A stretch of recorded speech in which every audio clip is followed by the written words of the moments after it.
Items 5A, presentation of an economic development update on the Innovation District development. Jennifer Conway.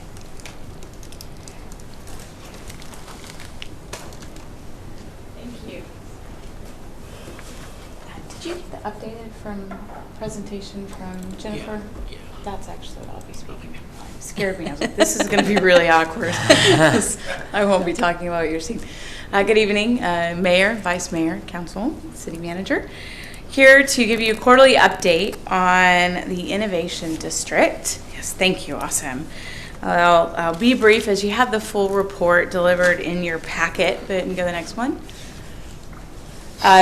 Innovation District land, just really for everybody looking who may not still know where this is. We're excited to have that 90 acres in the city's possession. You can go to the next one. I'm going to give a summary today on the EDA Targeted Grant Opportunity Grant Award. And as I've said before, 28 of the communities obtained the award. We had 2 phases, community and site assessment and the leveraging the gap assessment. So I'm going to just talk briefly about the summary of the report that was delivered by the site selection group. You can go to the next page. And as the next ones, you do have the full report in your packet. But as just to quickly recap, we had the project alignment and kickoff, our community and site visits with site selection group, which you all actually participated in. They have delivered a site improvement plan to us, and that's what I'm going to talk about today. And final stage, they have an action strategy for us delivered. So executive summary in that, we're not going to go over all that because it actually hits. But you'll see there's on one column, there's the strengths. And then on the second column, we have some opportunities of improvement for us, which we'll hit in the next slide. So we're going to review the site analysis and due diligence that was done, the execution, which is the actual RFI and site visit, which that, just for those who may not know, an RFI is when we get a request from a business or a site selector about an opportunity. The RFI is the actual document that we deliver to them in response to that. So we did a mock RFI to them, and they analyzed that for us, and the target industry analysis as well as a competitive workforce analysis. So hitting on the site, they said that the site showed well. They feel like that obviously with more investment, this is going to attract interest to end users. That the site transportation access is very strong for the development of this. From being access to the turnpike, the widenings of the road that the city has already invested in, and the plans going forward, as well as proximity to the airport. Our current future quality of life amenities that we talked about, one, the Liberty Trail is a huge asset to it, and then what we've talked about, the Elam Park development across the street is an incredible asset to this innovation district, as well as what we've talked about, what we want to put in our strategic plan. And there's no significant utility changes that need to happen. The land really is in a great place for us. Some of the challenges we have is we need to complete some of the due diligence documents, which of course we wouldn't normally have them completed at this point. It gives us a checklist to work with the city to get finished. And then a strong map deck that was just a hit on how we can gave some recommendations of ways that we can start marketing the land and the property now in our process as we build it out. So we can go to the next one. Our execution, I felt like overall we did really well when we showed. That's a very key, is if you're not clicking with the community when you're there and they're showing well. We had lunch in the Rose District. We drove them around and showed them our other assets that would support the Innovation District. They felt good about that. Very impressed by our stakeholders that participated in our roundtables. The workforce and education was packed, as well as all of the utility providers in the city, as well as our leadership. So there was 3 separate meetings, stakeholder meetings. That they were very impressed with that involvement. And then they really, as I said, the Rose District was a great set. We showed well. Some of the opportunities for improvement, we had just continuing pieces in the RFI response, which will be developed as we go through this process.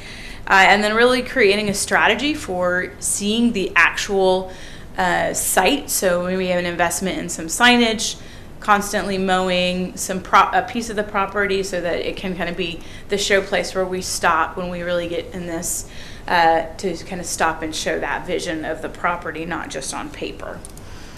And the next one. Now, this is just talking about the target industry analysis. That was a huge key part of this grant that was important to us. So these are the things that they utilize in analyzing that growth, wage, and tax base, what was complementary to what we already had, but also allowed for us to diversify, and also taking in consideration the site characteristics. And then also just a pragmatic common sense strategy. What can you guys really do in this shorter period of time? As I've talked about and visited with each of you individually, the Innovation District, we're doing something that's never been done before. As I talked through, Innovation District has never been built from the ground up and never been a greenfield development. So with that in mind, we have both the opportunities and the challenges to be able to accomplish the goals of a chicken or the egg. How do we build a workforce pipeline when we don't know who we have yet? So, or do we have it yet and then build that workforce pipeline? So we're really in that process right now. I can go to the next one. So they took all of the clusters, they looked at and analyzed it and put it through their little special magical funnel that we have listed here, and came out with our industrial focus. So target industries that came up to, you can go to the next one, is basic one, no shocker here, a strong alignment with manufacturing. Really, when you talk about manufacturing, though, we're talking about advanced manufacturing, clean manufacturing, technology manufacturing. So think of a nice compact building that's not, it's kind of a Blue Bell versus an Access Optics, if he kind of gives you that idea. And so because of our current existing workforce and our school systems and our strengths, advanced manufacturing is a strong. Long-term potential in life sciences. We also asked them to analyze technology projects, so really focusing on high tech. They said that this one was interesting as we have opportunity as we're building up the school system in that area, but it's not strong yet. And also we're not top of mind for attracting tech talent. So they compared us against Dallas, Austin, some Kansas City, and then Oklahoma City, and Waco.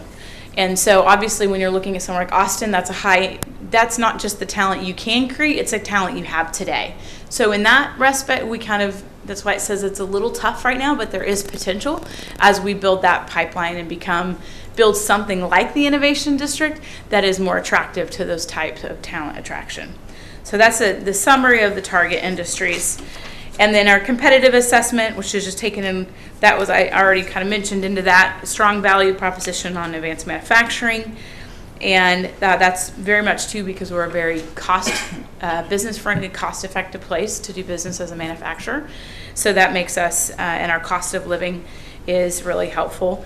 We're a little less competitive on life sciences because of, right now we don't have the strong research component that has to do with that, but that's definitely an opportunity. We do know some of our partners in the region are already developing life sciences corridors, so we need to determine if that would be our focus. Strong focus on engineering, we've talked about that. And so can we really focus on on businesses that utilize engineering, which we already have a strong focus in our aerospace and our oil and gas. Engineering jobs is one of the larger jobs availabilities in Broken Arrow. And then as I mentioned, less competitive on IT, but that's really because of the depth of existing IT workforce and in competition with Dallas-Fort Worth and Austin. Okay, so the next one just goes more of in a deep dive. That's in your packet. And I'm going to go two more because I really don't need to have that second one. This is their strategic recommendations and next steps. So they are recommending to organize a strong RFI response and supporting documents and start pitching already. Develop and highlight a vision for the area around the district. So beyond the 90 acres, what is the future going to look like around that? Fully engage education and training partners, both support development but also potential pioneers. So look at who we have, but who do we also want to develop? Develop a multi-pronged recruitment and target industry strategy. And so they're going to help us with identifying some companies that we can begin to go out of the gate. And then consider working with a partner to build a strategy around development options and develop a preliminary RFP. So we've talked a little bit about that. That's the challenge of, do we want to develop all at once or do we want to develop in pieces? And that's something that the committees are working on. You can go to the next one. That's just a detailed strategic plan that is in your packet. Go ahead. And then let's keep going, and we'll keep going on 3 pages. It's late, so you can tell I'm wanting to get everybody in bed. Somebody tried to make me do this in a minute back there. It's just kidding.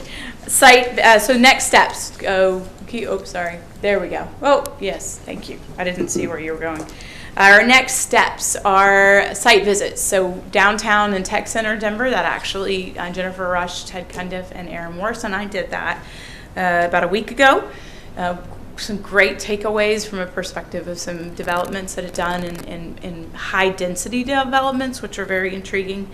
Oklahoma City Innovation District will be doing that in November. Cypress Waters, Dallas, and Generation Park in Houston will also be in November.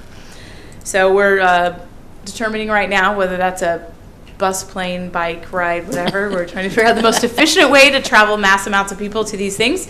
But I'm excited about the level of interest. So really, it's basically going to be a mini best practices trip, which will still be actually having a best practice trip in the 3rd or 4th quarter, and it will be a focus on the innovation district.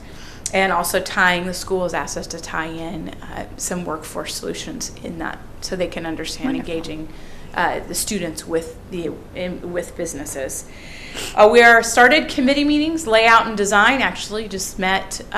It felt like a week ago, but was it yesterday? I think. Was it yesterday? Incentives will begin. Target industries, which we have some good groundwork, but we just need to have the committees determine, and then those things start to go. All this stuff will funnel up to the EDC board and then up to council for recommendations. And then our marketing strategy and entrepreneurship and workforce and education. We're tying in both workforce and education entrepreneur committees. We have 2 very strong ones existing right now within the EDC, so we're just utilizing those, which have a ton of private sector involvement, as well as the school systems across the board. So, and then entrepreneurship, there's a very strong private and public sector committee already. So that is, kind of looking forward. We're actually in a hyper, I think, as far as the ED standpoint and working with city staff, we're moving forward pretty quickly. We have people we have interest in the prime opportunity to be able to do this. So some of the stuff that we're going to start coming to you about with recommendations and put on your radar is layout and design, zoning and comprehensive plan. So comprehensive plan says it's right now zoned agriculture, so that's, but a comprehensive plan has this defined, so we need to walk through that process. One of the recommendations by the site selector was that just get that taken care of out of the gate in one fell swoop, because it will always be a hindrance to any unknowns in that process and attracting businesses when they're putting you against about 6 or 7 sites across the country. We want to remove any barriers or questions of that process as much as possible. So that really hits the other pieces: the boundaries, the innovation district, target industries.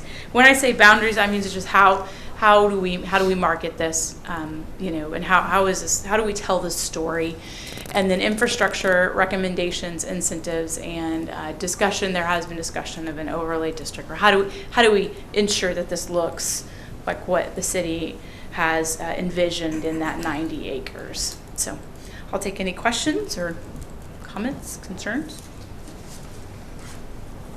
Anyone? Exciting. I want to thank the council Very for taking exciting. time to actually drill down with Jennifer, her team, and Jennifer Rush, so you'll know exactly more about each of those items on there. And I just think that's important we do that periodically, because as Jennifer said, there's going to be some decisions in the next, 5 or 6 months, if not sooner, the council is going to have to make it that come from the EDC, and we want to make sure that it's not just a short presentation, that you're very familiar with what's going on.